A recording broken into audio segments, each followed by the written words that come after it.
안녕하세요. 돌쇠 뉴스 시작합니다.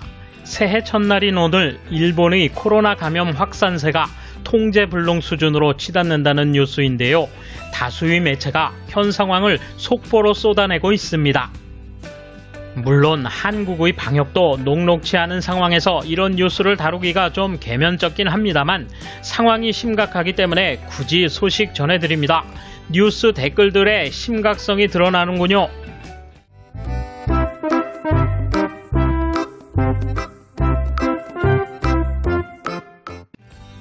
도쿄도에서 12월 31일에 새롭게 보고된 신형 코로나 바이러스의 감염자는 하루에 1,300명을 넘었습니다. 도쿄도의 고이케 도지사는 코로나에 연말연시는 없다고 말해 도민을 향해 재차 철저한 대비를 호소했습니다. 도쿄 MX에 따르면 이날 감염자 수 1,337명은 종전 가장 많았던 12월 26일 949명을 400명 정도 초과해 사상 최대치를 대폭 경신했습니다. 도쿄도 내 감염자는 누계 6만 177명으로 감염 상황이 급속히 악화되고 있습니다. 한편 ANN 보도에 따르면 전국에서 확인된 새로운 감염자는 4,519명으로 하루의 인원수로서는 다시 최다 기록을 경신했습니다. 이 숫자는 시간이 경과됨에 따라 오늘 밤까지 재차 올라갈 가능성도 높은 상황입니다. 이에 대한 일본 네티즌 반응 보실까요? 도쿄에서 감염 후 곧바로 중증화되면 받아주는 곳이 정말 있다고 생각하십니까?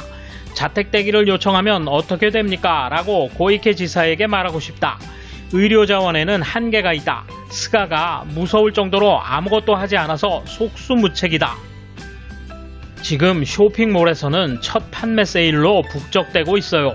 고집스럽게 추진한 여행 캠페인으로 국민은 특히 젊은이들은 생각이 분리되었습니다. 강한 통제가 없으면 원래대로 돌아갈 수 없어요. 나돌아다니지 말라는데 시부야 카메라 보니까 완전 정신 나간 사람들이야. 감염이 진정되지 않겠지. 자신들은 괜찮다고 생면부지의 사람들에게 감염시키고 있는 현실. 감염 확산은 무증상 감염자들에 의해 확대된다. 언제 알게 될지. 승부의 3주간이라고 하는 명칭 때문에 확실히 감염 확대를 막을 타이밍을 놓쳤다. 예상대로 신규 감염이 계속 증가하고 있지만 정말로 늦어져 버릴 때까지 일단 개인 책임으로 자숙을 요청하고 있다고나 할까? 이미 늦었다고 누구나 인정할 수밖에 없을 때면 강제정책 플러스 지원 대책을 내놓을 건가? 그건 행정적으로 도쿄에서 2,000명까지는 지켜보자는 건가? 알고 있어도 멈출 수 없는 것은 세상의 구조가 복잡하기 때문인가? 글쎄요, 이렇게까지 되면 이제 도쿄는 독자적인 비상사태 선언을 발표할 수밖에 없습니다. 지금까지처럼 자숙의 부탁으로는 이제 이 폭발적인 감염은 억제할 수 없을 것입니다. 분명히 비상사태 선언으로 갑자기 감염이 가라앉지는 않겠지만 젊은이들도 다소 위기의식을 가질 수 있다고 생각해요. 하지만 경제에 주는 데미지도 크기 때문에 그 대책도 동시에 실시해야 합니다. 이번 확산은 정부의 책임입니다. 아무것도 결정할 수 없는 가스 총리, 경제 우선으로 감염 대책에 전혀 흥미가 없는 빗나간 코멘트뿐인 니시무라 장관, 자기 자신의 인기 유지와 경제에만 관심이 있는 자민당 간부들 못 믿겠습니다. 긴급 사태를 선포해봤자 말을 듣지 않는 사람은 많이 있을 것입니다. 생활에 어려움을 겪고 있는 사람의 보상과 벌칙을 세트로 하여 긴급 사태를 선포하지 않으면 의미가 없습니다. 그렇지 않으면 나다니는 사람은 줄지 않고 영업을 계속하는 가게는 계속하고 어중간한 상태가 됩니다. 결국 일본은 감염 확대를 억제할 수 없고 백신이 완전 보급될 때까지 가라앉지 않을 것입니다.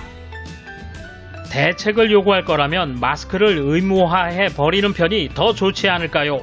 장소를 불문하고 마스크를 필수로 하면 이론상 노후 접촉자는 발생하지 않죠. 종식시키기 위해서라면 뭐든지 하겠다는 자세를 보여줬으면 좋겠는데. 자택 대기 중에 갑자기 희생되는 상황도 있다. 기초질환이 없지만 독신 생활로 회사 동료가 희생됐다. 회사 동료 중에 가정 내 감염자도 있었다. 대책 없이 부탁, 협력, 시간 단축 정도로는 점점 감염자가 증가하는 것은 당연하다. 중증자, 희생자도 증가하고 세계 각지로부터 감염력이 높은 변이형이 일본에서 확인되고 있다.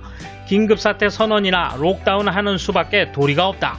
싫으면 점점 감염자가 늘어나 의료 붕괴, 결국은 의료도 경제도 정지된다. 봉쇄 대책을 성공한 여러 나라의 대책을 받아들여 감염자를 먼저 감소시키고 경제를 돌리는 사이클로 하지 않는 한 의료와 경제는 같은 시기에 양립할 수 없다. 빨리 해라. 대책 없이 줄줄이 정반대의 정책을 펴는 선진국은 일본뿐. 무증상 양성자의 방치가 모든 원인입니다. 정치권에서는 아무런 대책도 제시하지 않습니다. 이대로는 멈추지 않을 것입니다. 정치권에서 논의해 주세요. 코로나 지옥이 진짜 지옥이라고 불리는 까닭은 의료 붕괴에 이은 행정기능 부전, 치안 붕괴, 혼돈 상태로 진행되고 그것이 수십 년간 지속되기 때문이라죠. 그걸 믿지 않았습니다. 이 1300명 이상이라는 숫자를 볼 때까지는 정부와 도지사가 대책을 세우지 않는 것이 아니라 어떻게 하면 좋을지 모르는 것입니다. 관료들도 과거 경험이 있는 일에는 대응할 수 있지만 처음 겪는 일에는 대처할 상상력이 없으니 뭘 해야 할지 판단할 수 없는 거죠. 뭔가 새로운 일을 해서 문제가 발생하면 책임 문제가 되니까요. 그들은 이런 사태를 피하는 습성을 가진 인종이기 때문에 속수무책일 것입니다. 반드시 도망갈 구멍을 만들어서 행동할 테니까요. 대책을 철저히 요구해야 할 것은 감염 경로 불명자다. 입국 공문서에 있는 PCR 검사 없이 격리하는 과정을 생략하고 한 달에 3에서 5만 명이나 입국하는 외국인에 대해서 언급을 금기하는 까닭은 무엇입니까? 도시와 의료계도 이들 외국인이 본래 일본인용 중증 환자 병실 대부분을 점유하고 일본인 중증 환자를 받아들일 수 없다는 어느 누구도 비참한 의료 현장에 대해 말할 용기가 없어 보인다. 도쿄도는 감염이 판명돼 입원이 필요하다고 진단받은 노인 가운데 12월 26일과 27일에 각각 70명 이상이 입원하지 못하는 사태를 겪고 있다. 자택 요양 중 중증화된 환자가 직접 구급차를 부르는 경우가 하루 15건이나 된다. 보도에 의하면 검사를 받지 않아 집에서 폐렴이 중증화돼 응급 이송 후 양성이 판명되는 경우도 늘고 있다고 한다. 정부가 국회를 닫았기 때문에 특별조치법을 개정할 수는 없지만 감염 확대 지역의 긴급사태 선언을 조속히 해야 한다. 대책이고 뭐고 이미 시중 감염이 된 상태라고 전문가들이 말하고 있다. 고이케 도지사가 할 수 있는 것은 단 하나, 독자 선언을 먼저 하는 것. 바보같이 설날 휴가를 간 스가를 불러내 지금 당장 액션을 취하라 항의하는 것이다. 설날을 포함해 나흘간은 매우 중요하고 후에 크게 달라질 것이다. 지금까지 공약 달성 제로니까 적어도 이런 때 도움이 되었으면 한다. 그렇지 않으면 정말로 도지사를 그만둬 주세요. 돌쇠 한마디. 우리 상황도 만만찮은데 이런 소식 다루기가 편치 않습니다. 모든 게 편해질 날이 빨리 오길 바랍니다. 구독자님들 새해 복 많이 받으세요. 돌쇠 물러갑니다. 이번 소식은 여기까지입니다. 시청해주셔서 감사합니다. 돌쇠처럼 우직하게, 마님처럼 화끈하게